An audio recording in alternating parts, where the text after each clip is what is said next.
ওয়াইউওয়াল্লুনা দুবুর, অবশ্যই এই শক্তিমান দলটাকে রাষ্ট্র ক্ষমতা থেকে আমি বিদায় করে দিব।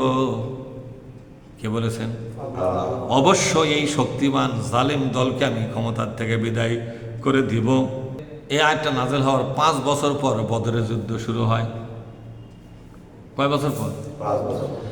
10ম বৎসরে, নবুয়তের 10ম বৎসরে আয়াতটা নাযিল হয়, যখন সাহাবারা কেবলই জেল খেটে বের হলো, বিশ্বনবী কেবলই জেল খেটে বের হলো। কথা বোঝেন? মুসলমানদের পায়ের তলায় মাটি নাই, যে কোনো মুহূর্তে নবী এবং সাহাবাদেরকে ধ্বংস করে দিবে। এমত অবস্থায় আল্লাহ পাক সাহাবাদের কাছে এই শুভ সংবাদটা জানালেন। এই আয়াতটা হলো কোরআনের আন্দোলনকারীদের জন্য শুভ সংবাদ।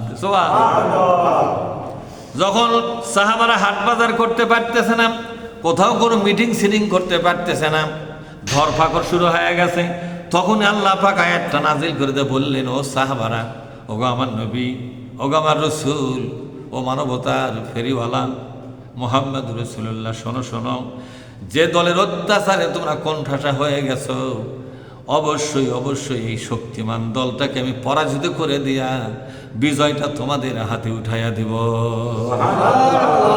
কথা বোঝেননি? কত বড় কথা! এই আয়াতটা যখন মক্কায় প্রচার শুরু হলো, তখন আবু জেহেলের দলীয় লোকেরা বলতেছে, পাগল হয়েছে এগুলো, আমরা বলে ঠকে যাবো, ওরা বলে ওখানে বাঁচার সুযোগ নাই, নিঃশ্বাস লিবার পারতেছে না, কি লিবার পাচ্ছে না, হাট বাজার করা বন্ধ হয়ে গেছে, বাড়ির থেকে বউ চলতে পালে থাকা লাগতেছে, আর কুটপে থাকা গাড়ি মিলিয়েছে, আমরা ঠকে যাবো, ওরাই জিতে যাবে। বোঝেন না ওর কথা? আল্লাহ রাব্বুল আলামিন বললেন, ওগো নবী, সাহাবারা অবশ্যই অবশ্যই খুব বেশি দিন সময় নেব না, একটু অপেক্ষা করো, আর একটু জুলুম সহ্য করো, আর একটু অত্যাচার সহ্য করো, জালেমের জুলুম, অন্যায়কারীর অন্যায়টা একটু সহ্য করো। আমি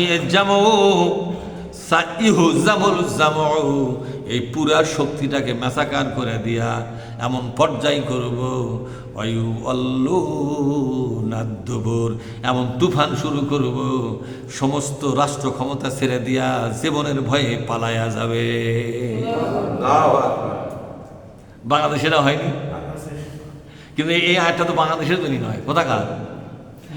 এই আয়াতটা নাজিল হলো তখন কাফের বেঈমানদের মধ্যে টিটকারি শুরু হয়ে গেল, পাগলের প্রলাপ। কি বললেন? পাগলের শ্বাস নিতে পারে না, কাউকে চেহারা দেখাতে পারে না, তারাই বলে ক্ষমতায় যাবে, আর আমাদের বলে বিদায় হবে। কোন পাগলে কি বলে? কিন্তু মাত্র 5টা বছর, কটা বছর? মাত্র 5 বছর বিশ্বনবী মক্কায় টিকতে না পেরে হিজরত করে মদিনায় চলে গেলেন। মদিনায় যাওয়ার 2য় হিজরিতে রমজান মাসে এই বিশাল শক্তিশালী রাষ্ট্রের সাথে, আবু জেহেলের সরকারের সাথে, আবু জেহেলের সেনাবাহিনীর সাথে যুদ্ধ শুরু হয়ে গেল। আল্লাহ পাক 5 বছর আগে যে কথা দিয়েছিলেন, সেই কথা আল্লাহ পাক বাস্তবায়ন করে দেখালেন। বদরের যুদ্ধে আল্লাহ পাক 3000 ফেরেশতা নাজিল করে দিলেন। কয় হাজার? 3000 ফেরেশতা নাজিল করে দিয়া মুসলমানদেরকে আল্লাহ পাক সাহায্য দান করলেন। ধরে বলেন সুবহানাল্লাহ।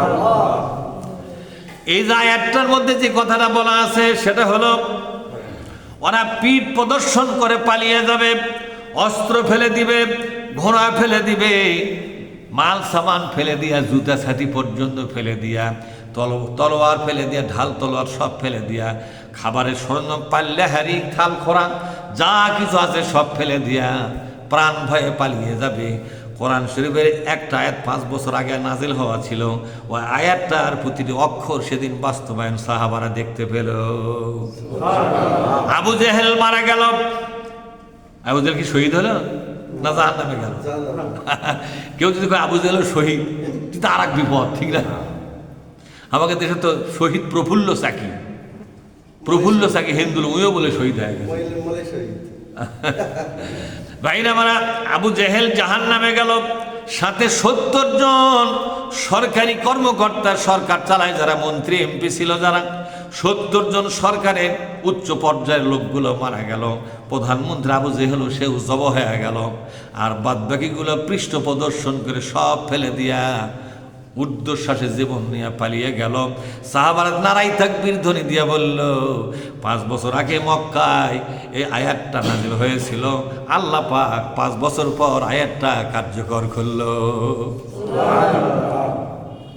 আল্লাহ পাক বলছেন, ও মুসলমানেরা, তোমরা যদি আমার কোরআনকে বাস্তবায়নের জন্য ময়দানে টিকে থাকতে পারো, একটু জুলুম সহ্য করতে পারো, একটু অন্যায়টা যদি মাথায় পেতে নিয়ে সহ্য করতে পারো, তোমরা যদি ভয় পেয়ে ময়দান ছেড়ে না দাও, শহীদ হওয়ার পরও শাহাদাতের তামান্না নিয়ে রক্ত পিচ্ছিল পথে পাড়ি দিয়া সামনে আগায় যেতে যদি থাকো, বিজয়ের সম্ভাবনা তোমার যদি নাও থাকে, বিজয়ের সম্ভাবনা তোমার যদি নাও থাকে, আমি আল্লাহ কথা দিলাম, আমার রহমত দিয়া বরকত দিয়া এই অসম্ভবকে সম্ভব করে তোমাদের হাতে বিজয় দিয়ে দিব।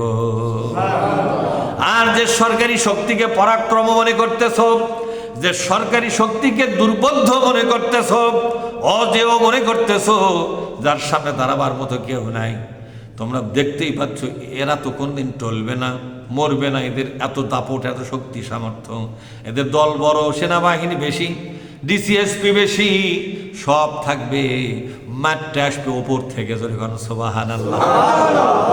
করতে মার আসবে, এমন জায়গা থেকে মার আসবে যে জায়গা ঠেকাবার মতো কোনো ক্ষমতা থাকবে না। তোমাদের বাহুর মধ্যে শক্তি না থাকলে তোমাদের বাহুটা শুধু একটু নড়াবার অভিনয় করবে, বাদ বাকি আমার আকাশ থেকে নাযিল হওয়া ফেরেশতা দায়িত্ব পালন করবে। বিজয় আমি কথা দিলাম, দিয়ে দেব। শর্ত হলো তোমাদেরকে তাকওয়ার নীতি অবলম্বন করতে হবে, ময়দানে ধৈর্যের সাথে টিকে থাকতে হবে, ওই আল্লাহর প্রতি তাওয়াক্কুল করে ময়দানে এগিয়ে যাও। আল্লাহ পাক সাহায্য দিয়ে তারিখ অনুযায়ী তোমাদের বিজয় হাতে দিয়ে দিবে।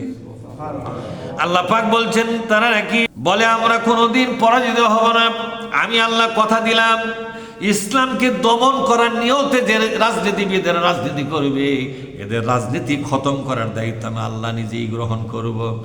এমন একটা ব্যবস্থা প্রতিষ্ঠা করব, ওদের রাজনীতি করার কোনো সুযোগ আর থাকবে না।